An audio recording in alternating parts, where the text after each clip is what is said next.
Hello, everybody, and welcome back to Daft on Draft. And I'm going to start this off with an apology. We said this would not be a good week of college football. We were about as wrong as we could be. We said that it was going to be boring. The matchups were not fantastic. And then we had, was it 6 ranked teams lose this week? Yeah. And in convincing fashion for a couple of them. It was a fantastic week of college football from top to bottom. And I think when you're looking at it, like the Alabama game, like weird bounce for the Jalen Milroe interception, but like he played pretty well in that football game overall. Like Vandy is just kind of a good football team all of a sudden. We'll get into more of this when we get to Daft or Draft. But I need to ask Cory, what games really caught your attention this weekend? I know that you have 2 small children, so your weekends might be a little bit busier than the average college football fan. Two very small children. Yeah. But were you able to sit down and watch any of this madness? I wasn't able to stay up and watch the Miami Cal game, which I really wanted to. For the sake of Cal Twitter. What's awesome about my time is I know it's like your brunch for you. Yeah. It's so unfortunate because Pac-12 after dark was perfect for me to wake up and watch football on my Sunday morning. But having ACC after dark, it feels a little bit weird.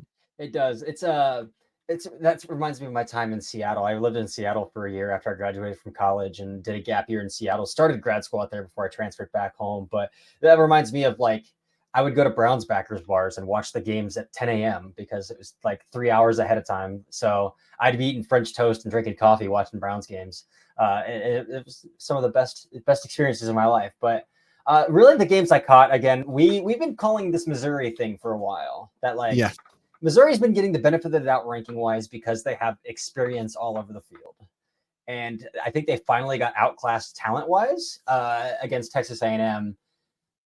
And they finally, they got beat bad. They got hammered in this game. That was a game that I caught the full game. So I have a question for you. Yeah.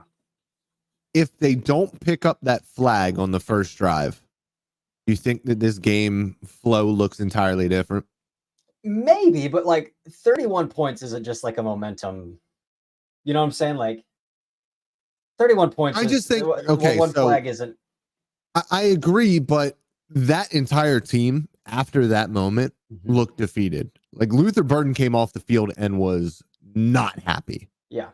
So I do think that it could have been a little bit of a blow in that moment that kind of just spiraled out of control. Because we also have to remember these are college kids.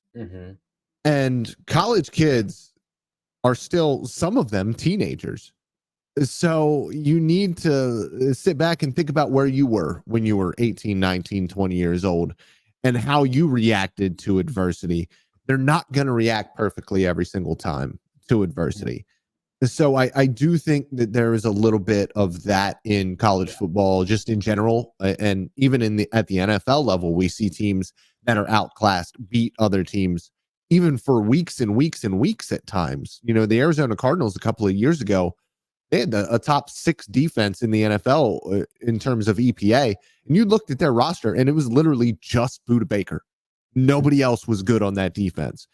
And so you can have these runs in these small sample sizes. But I do think when we sat down and we watched that football game, Texas A&M recruits more. They recruit better. They have the talent.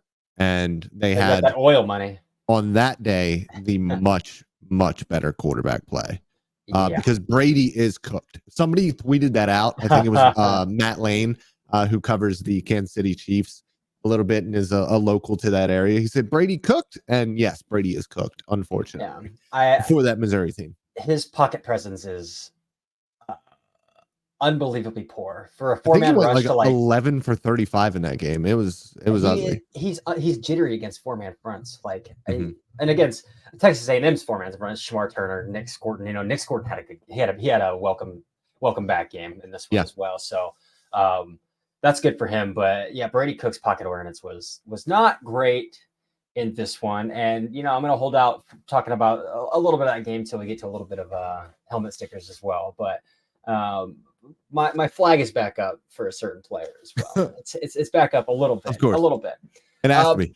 Yeah, but as far as the rest of the schedule goes, again, I do have two really small kids, so I could sometimes turn on the games here and there, but I did make sure to catch the end of that Vandy and Bama game. My goodness, what college football needs a good anti-hero is what I would call Diego Pavia, an anti-hero. Yeah.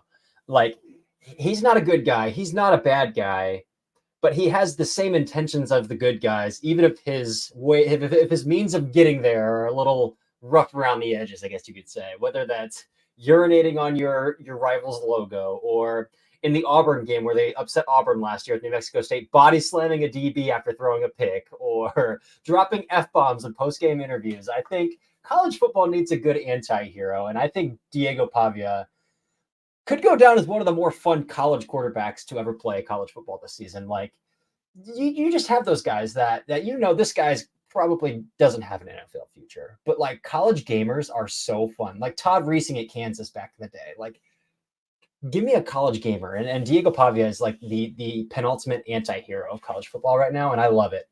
So that game was a lot of fun to see all the stuff that happened with Vanderbilt, and then after that as well, like literally carrying the goalpost out of the stadium down Broadway and throwing it into the river. It's like the most unbelievable college football pageantry thing you could think of after an upset. Just like, they took it right out of the stadium and threw it in a river. It's amazing. Yep. It's college football. It is amazing. It is amazing. And we're going to talk about some more amazing things. Two amazing things specifically for this Daft or Draft. Daft or Draft, Corey. Travis Hunter and Ashton Jeanty should be the only two legitimate Heisman candidates at this point. Heisman candidates right now. Yeah. Should be or will be? Should be. I'm going to draft they should be. Okay, will be. No, I'm going to daft that one because quarterbacks always get the benefit of the doubt. And Cam Ward, for better or for worse, has had a couple Heisman moments in back-to-back weeks now. And college football is more about pageantry than it is substance to some extent. And Cam Ward is pouring on the honey to his own Heisman run right now. Again, he's in these holes that Miami is getting into are largely due to Cam Ward's quarterback play, for better or for worse. Like, there's some defensive lapses as well, of course, but like, for sure. For better, like for the most part, like, Cam Ward is contributing to his own deficits in these past 2 weeks. But he's also one of the sole reasons they're being pulled out of these deficits as well. And those are Heisman moments. Those are Heisman moments where you come back 25 down in the fourth quarter. Like, that's a Heisman moment. You're throwing for 4 bills a week. That's Heisman worthy. So I think that there's a pageantry element to Cam Ward that, no, Jeanty and Hunter aren't the only two Heisman contenders right now, even if they should be off of a film and substance perspective. Where, I mean, Jeanty's putting up probably the best college football season we've ever seen right now from a running back. Like, he's got 1,000 yards on less than 100 carries. That's absolutely ridiculous.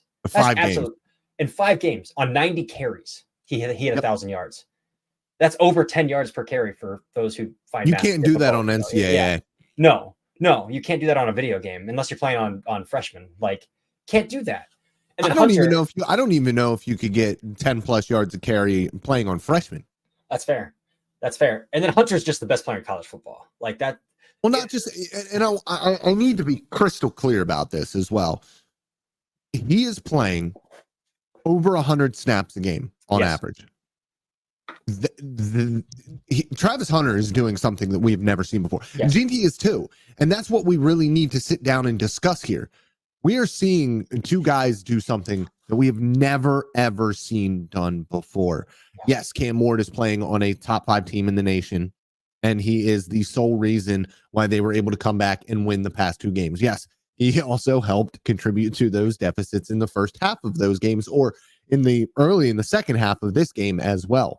But he is the reason why that offense is able to come back and survive. And Xavier Restrepo, just shout out. Yeah. That is the next, and I hate to say this, but like, slot receiver. Like, he's the next Wes Welker. Like, he's the guy who you can just absolutely count on no matter what. That dude is tough as nails. Really fun player. Yeah. But when I watch what Jeanty and Hunter are doing, it's unbelievable. I've never seen a running season like this before. And I was old enough to remember AD when he was at Oklahoma. I mean, that was a man possessed. And although he's not doing it, Ashton's not doing it against the Big 12. I mean, the Big 12 is still fake football. It was back then too. But when I look at what he did against Oregon and what he has been doing this entire season, I've never seen anything like it. The way that he breaks tackles, he is a grown man out there. Mm-hmm. But man, Hunter, he's the best receiver on the team. He's the best corner potentially in the nation. Mm-hmm. He's one of the most productive wide receivers in college football. He is what they have offensively. They try to get him the ball damn near every single snap. He is that Colorado team. And he's one of the most productive defensive backs in the nation too. Yes. He's like the ball production is there as well. He's got the best hands, some of the best hands in college football. Receiver, corner, doesn't matter. His hands are insane. He reached up and elevated for a pass in this past game that I went back and watched because I was watching a little bit of Shedeur as well. And listen, Shedeur might be QB1. He might be the first quarterback drafted. Mm-hmm. And that player is not the most valuable player on your college football team. Travis Hunter is.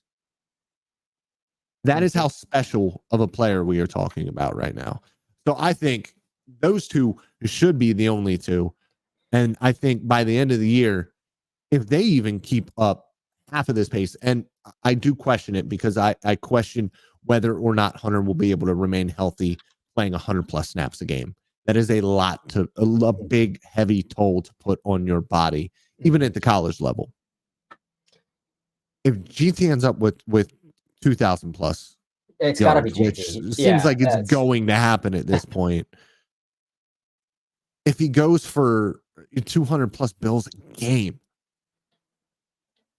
I find it difficult to give it to anybody else because we are talking about a historic college football season where we are not going to get that from any of these quarterbacks. Mm-hmm. We're not getting the Joe Burrow year. We're not getting the Cam Newton year this year. Yeah. These guys deserve it. Yeah. It's pretty similar to like Devontae Smith in 2020. Like Devontae Smith in 2020 was so undeniable that they could not give that award to a quarterback.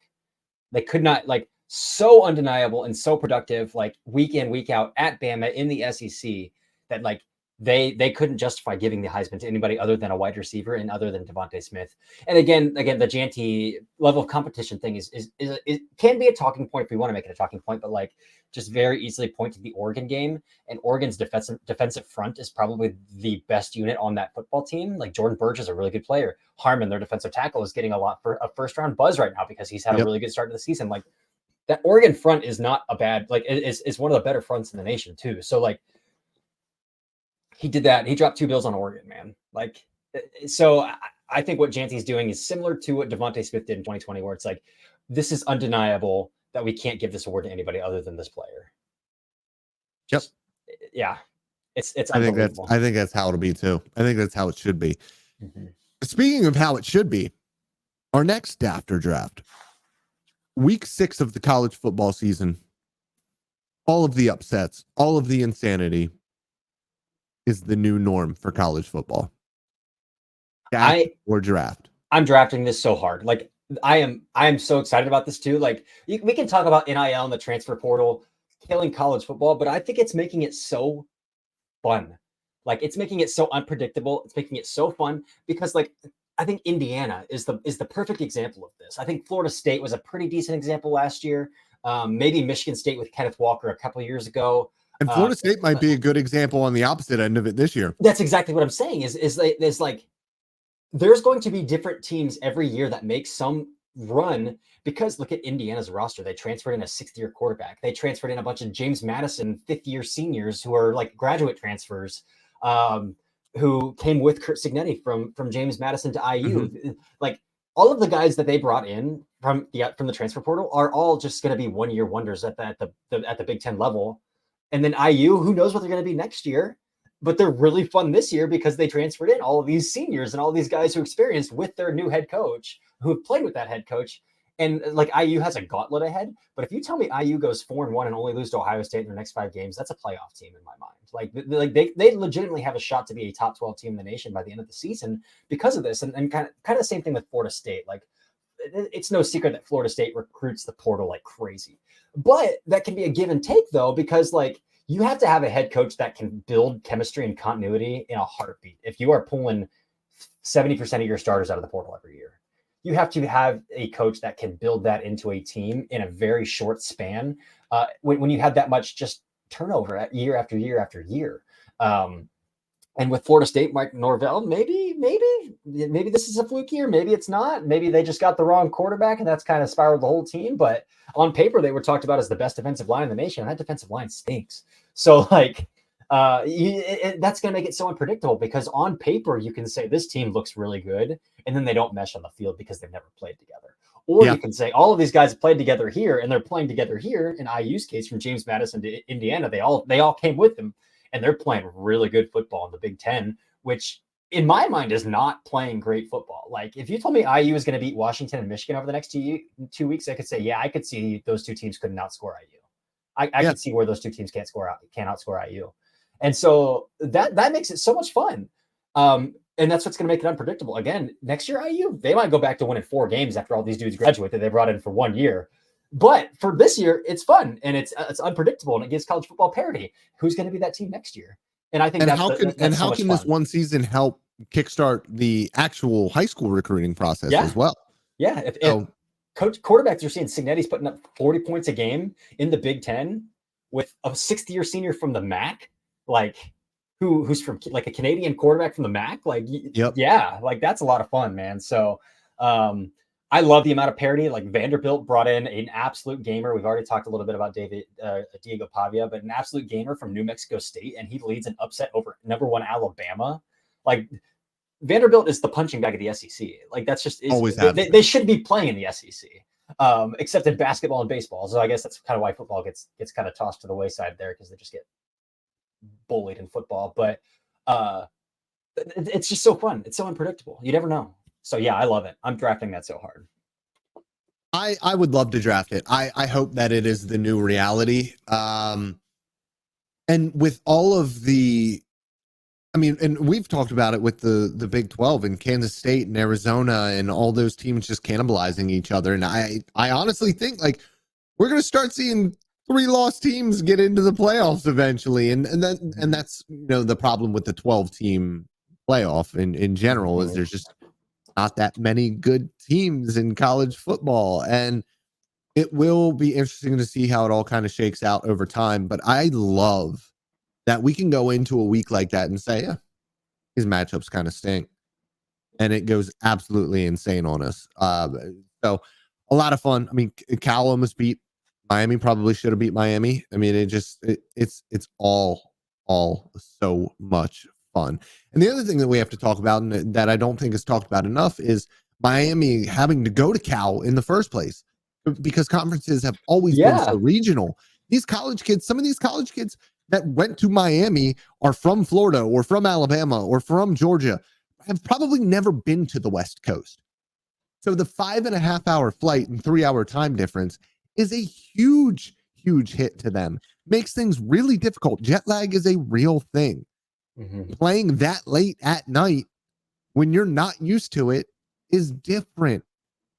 And that the lack of regionality at this point creates a whole other bit of weirdness to what is already a weird college football. I'm very excited about this. I was not happy about the lack of regional football anymore. I was not happy about that when the conferences all realigned.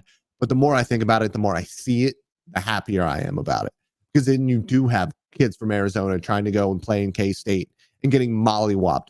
And then, you know, you'll see a good team go over to them, a ranked football team go over to them and get destroyed because they've never played on the West Coast. It's just, and that's not the only reason. It's just because these teams and these college kids are unpredictable. It's like the college kickers thing. You can't trust college kickers. You can't trust college kids. No. And this is, again, we've talked about IU a little bit already, and UCLA is not a very good football team, but what a culture shock for UCLA to go to Bloomington, Indiana and get their asses kicked. Yeah. Like that's a conference game.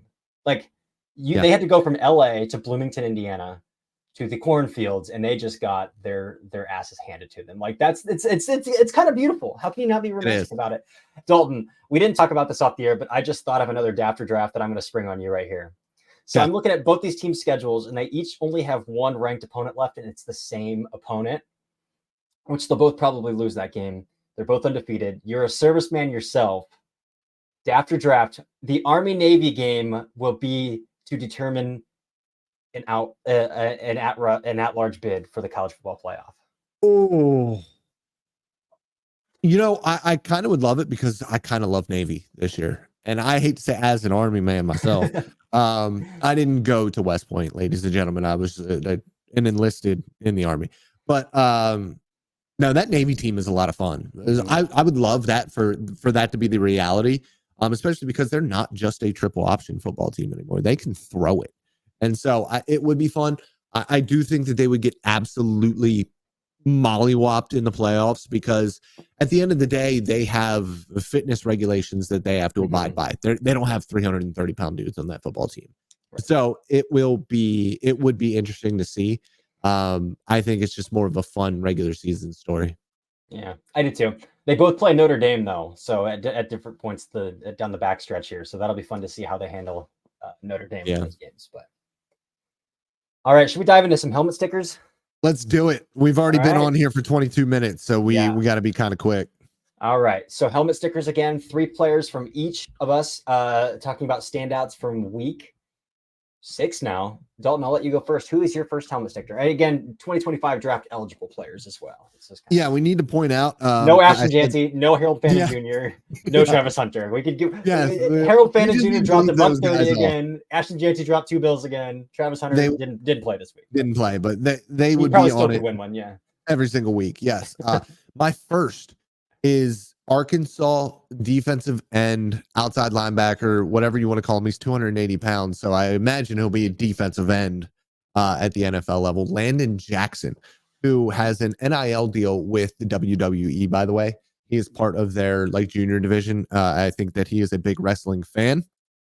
And what I like is that he brings some of that pageantry, and I don't want to say actor role, but the creativity of an actor to his pass rush ability. He's somebody who at 280 pounds, at 6'7", you would think, all right, he's probably like an AJ Epinesa type, right? He wins through the chest. It's a lot of speed to power. He's a good run defender. No. This is a guy who plays a little bit more finesse than I would like for being a 270 pounder, but he is also a legitimate 6'6". I think he is a little bit shorter than his listed height, but 6'5", 6'6", 270 pounds with legitimate bend on the outside. Now, he's not as explosive as Myles Garrett or anything like that, but we are in the era of the freakishly sized defensive end outside linebacker types. And I keep saying outside linebacker types because they dropped him into coverage quite a bit last year. They only did it one time in this past game, but he has the athletic ability to survive in the flats or in the hook. That's how good of an athlete he is at 6'7", 270. And he had a really good game this week. Now, there's still issues with him playing a little bit high because just naturally he is going to lose a little bit of leverage at times. But he does a really good job of utilizing his freakish length to his advantage quite a bit. When he does get the ability to play through the chest, Stack and Shed is there, so he does and can be a playmaker in the run game as well. But his pass rush repertoire is really, really good. He can win inside. He can win outside. Like I said, he has a really nice floating wipe cross chop that he has as well to capture the edge. He beat the offensive tackle and a tight end that was trying to chip him on one play. He didn't get home on that play. The quarterback rolled out right, but he was really, really dominant in this football game.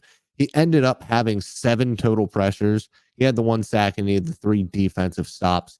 Just somebody who I was really high on coming into last year. Started off this season anonymous, and then really started to turn it on as they've gotten into SEC play. I love it. I'm going to stick on the defensive line to start then too. I have a defensive and edge rusher on my list as well. And coming into the season, those Ohio State edge rushers got a ton of pre-draft hype, and I wasn't there with either JTT nor Jack Sawyer. Like, I don't see a lot of overall athleticism with JTT. I think he's a well-rounded player who does a lot, a little bit, but doesn't have like a dominant trait. And then Jack Sawyer, I thought, and I still do think he's stiff as a board, and can really only win through the chest and with power. He's not going to win on the outside track a lot, but I think that's okay as long as you can win consistently with power.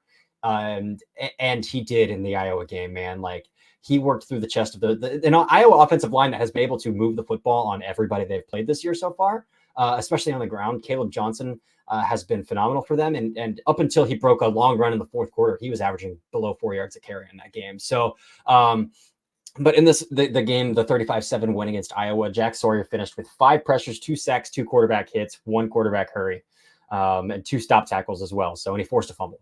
So he stacked the stat sheet in this one against Iowa. Again, ultimately, I think Jack Sawyer is probably a day 2 pick. He might hear his name called in the second round. I don't see the bend. I don't see the hip flexibility to be a first round pick at the edge rusher position from Jack Sawyer. But especially with Ohio State not playing anybody really for the first 3, Michigan State kind of, but like, who can you tell is a draftable prospect from Michigan State this year? Like, nobody pops to the top of my mind. So for him to go then against Iowa, who has been moving the football consistently and does have a kind of a physical brand of offensive linemen, to do that against Iowa, it kind of stood out to me. So Jack Sawyer is going to get a helmet sticker for me here. Who is your second helmet sticker? Yeah, let's go to the offensive trenches. I'm going to save the best for last in this one. I'm going to milk this one. So I'm going to go to the offensive trenches, and it's a player who not only had a clean slate as a pass rusher in this game, but hasn't given up a pressure all season long. And I'm going to go with West Virginia's offensive tackle, Wyatt Millam. Ultimately, as we've talked about in this tackle class, a guy who I think is a guard at the NFL level, because I don't see the foot speed with Wyatt Millam. I think he's very well balanced and he's very consistent, which is what you want, but I don't see those tools to be able to hang with the Myles Garretts, the Micah Parsons, the NFL quality edge rushers in his physical tool set. But again, he has not a lot of pressure, and we're 3 games into Big 12 play now. I guess they played Pitt as ACC. But he's played Penn State. Abdul Carter didn't have a pressure against him. He's played Pitt. He's played Kansas. He's played Oklahoma State now. So we're getting into they've played Albany as well. But 4 of his opponents have been P4 opponents, and he hasn't given up a pressure the entire season. In this game against Oklahoma State, which they won in convincing fashion against Oklahoma State, who's starting a 7th-year senior quarterback, by the way. But he had 25 pass sets and didn't give up a single pressure in this game. So Wyatt Millam, we're noticing that you have not given up the pressure at all this whole season. So. All year. And the database that I have says 32-inch arms. So just more convincing evidence that he will be a guard at the next level, but he will be playing at the next level.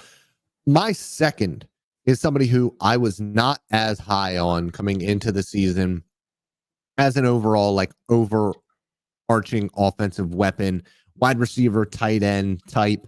This is Syracuse tight end Oronde Gadsden II. He had a huge game against it was UNLV on Thursday night. Mm-hmm. And he ended up with, it says 10 receptions on 11 targets. He was targeted like 14 or 15 times, and there were balls batted down at the line of scrimmage. But he had 142 yards. He averaged 14.2 yards per reception. He didn't have a touchdown in this game, but he was part of the drive that got them down to the goal line late in the game, or in overtime. He ended up taking the ball all the way down to the 1-yard line, wasn't quite able to get it in. But somebody who, in this game specifically, they wanted to get the ball to, and they did it. They figured out ways to get him involved early on. They used him as a mismatch weapon all across the formation, motioning him to create space to operate versus zone coverages, to get him opened up, to confuse what was trying to happen in that ULV defense. They also hit him at the line of scrimmage a couple of times, hit him on seams and crossing patterns off of play action. A little bit of a big play threat there. And for me, what I liked to see the most was his the use of his frame and his ability to bend with a little bit of explosiveness, something that I didn't really see from him when I saw him earlier in the year, and then dating back to his time more as a wide receiver at Syracuse in his freshman season. But he's using his frame a little bit. He's still not the best blocker in the world. They use him as an H-back. It's really funny because every single time he is aligned on the opposite side of the back, split zone is coming. Every single time I'm sitting here pointing like the Once Upon a Time in Hollywood meme from Dalton, I think is the character's name. I've never actually watched the movie yet. I need to. But really, really big game from him, and one that helps me see the vision for him as a mismatch weapon at the NFL level. I love it. I love it. I love it. I love it. There's a lot of H-backs in this class. A lot of H-backs in this class. So there's just not many real tight ends anymore. No, there aren't. You're right. If they can throw their body around a little bit, I'm going to love that dude. So another reason I love Harold Fannin is he'll throw his body around a little bit. Yeah. On top of all the crazy athletic, explosive stuff that he does on the football field as well. But my last one, and I'm not fully back yet here. We're not fully back yet, but he's got a nice 2-game stretch here where if he can rip it these next 2 weeks, including a game against LSU, I might be all the way back. But Connor Wigman, welcome back, man. After missing 3 games for Texas A&M, Connor Wigman returned to the starting lineup for Texas A&M and torched the number 6 team in the nation through the air in this one. He was 22 of 27, 276 yards passing. Didn't have a touchdown in this game, unfortunately, through the air, but Le'Veon Moss also torched him on the ground in this game too. He could have gotten the helmet sticker in this game too, but 2 big-time throws in this game as well for Connor Wigman, and he was just surgical. There was a 3rd and long crosser where he just threaded the needle. The play before that, he dropped one in the bucket with some touch down the sideline that got called for pass interference. It hit his wide receiver in the hand, like probably 15, 20 yards down the field, touched it in there. Just beautiful arc on the football, where the defender held the receiver's other hand and it hit the one hand that the receiver had free. So he's doing some things again that had Dalton and I talking about him before the season started. And if it does turn out to be true that he had 100-degree fever in that Notre Dame game, which a game he vomited on the field in, so it's not unbelievable to think about that being true.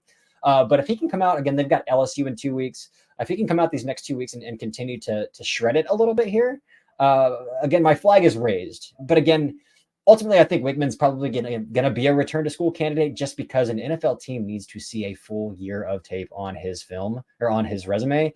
And he still doesn't have that. And he can't get that this year. Like he's missed 3 games again this year. So unless he just goes out here and torches for 300 yards and 3 touchdowns a game, I think he's probably ultimately going back to school to prove he can stay healthy for a full season. But my flag is raised again for Connor Wigman. I don't know how this is going to come up. I'm going to put this up as an overlay, but the people need to see one of the reasons I am picking my 3rd guy for a helmet sticker here, and that is Texas A&M cornerback Will Lee. Oh my God. Nicknamed the blanket, sent a blanket to Theo Weiss.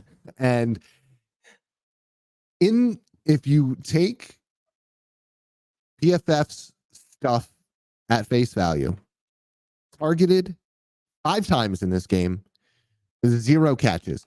He had the most cornerbacky game I have ever seen in my entire life because Weiss had a big drop along the sideline. Will Lee, gave up on a play and then was able to recover somehow on a broken play. He thought it was over. It was like 5.5 seconds late. Cook tosses the ball downfield. It's a good pass, but he had the speed to recover and make the play on it. I tweeted that one out. But this is a dude who's out there dancing, talking smack after every single play. He did the seatbelt after the drop from Weiss. Like, it was the most cornerbacky game. He had a pass interference on a play that he intercepted the pass on along the sideline. That was his one penalty. And then on that first drive of the game, he should have had a pass interference on that one. He should have had a hold and a defensive pass interference that they picked up, and that was probably the turning point in the entire game. There is no bigger cornerback energy than what I got from Will Lee III in this football game. It was the best viewing experience I have had so far this year. I love everything about this kid. He's 6'3". He's 190 pounds.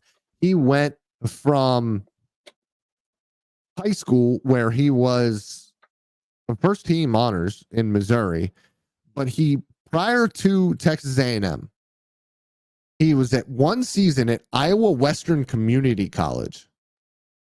He transferred after that to Kansas State, where he played pretty well. He redshirted in 2021, Iowa Western in 2022, Kansas State in 2023, and now in 2024, he is one of the biggest reasons why this Texas A&M defense, and they have a great front line, great pass rushers, but in the secondary, he's playing as the boundary corner. He has a ton of responsibility on his plate as the boundary corner. They are able to put numbers to the field side because he is able to match up with guys at 6'3" with fluidity, with recovery speed. He's incredibly apt and adept at playing in trail and using his safety behind him. He is a smart zone coverage defender as well. This young man has it. He can play. I don't know how good he is yet because he is grabby. There's a little bit of Sauce Gardner to him. There's a little grabbiness to him. But man, one of the most entertaining college football performances I can remember in a long time from a corner. Mm-hmm. This corner class is loaded. Mm-hmm. You could throw a stone and hit a cornerback in this class. You could throw a stone and hit a 6'2" corner in this class. It's insane. Yeah. So another one to add to the list. Just Will Lee, Texas A&M. Again, so my helmet stickers again, Texas A&M. Connor Wigman, quarterback. Wyatt Millam, offensive lineman. I'll call him an offensive lineman for West Virginia. And Jack Sawyer, defensive end from Ohio State. Will Lee III from Texas A&M. We have Landon Jackson, the Arkansas edge rusher, and we have Oronde Gadsden II, the Syracuse tight end / offensive weapon. Love it. All right. Well, that's it for this episode of the Daft on Draft podcast. We smashed Daft or Draft and helmet stickers into one episode here because the next two episodes, we usually do Daft or Draft on Wednesday. We're going to take the next two episodes to do a little first round mock draft here. So we're going to do the first 16 picks on Wednesday, get to those second 16 picks on Thursday, before we break down the week 7 matchups on Friday. So there's a reason we squish these things into one. This episode's a little bit longer, but that's okay. Mm-hmm. But until tomorrow when we're doing this mock draft, this has been the Daft on Draft podcast.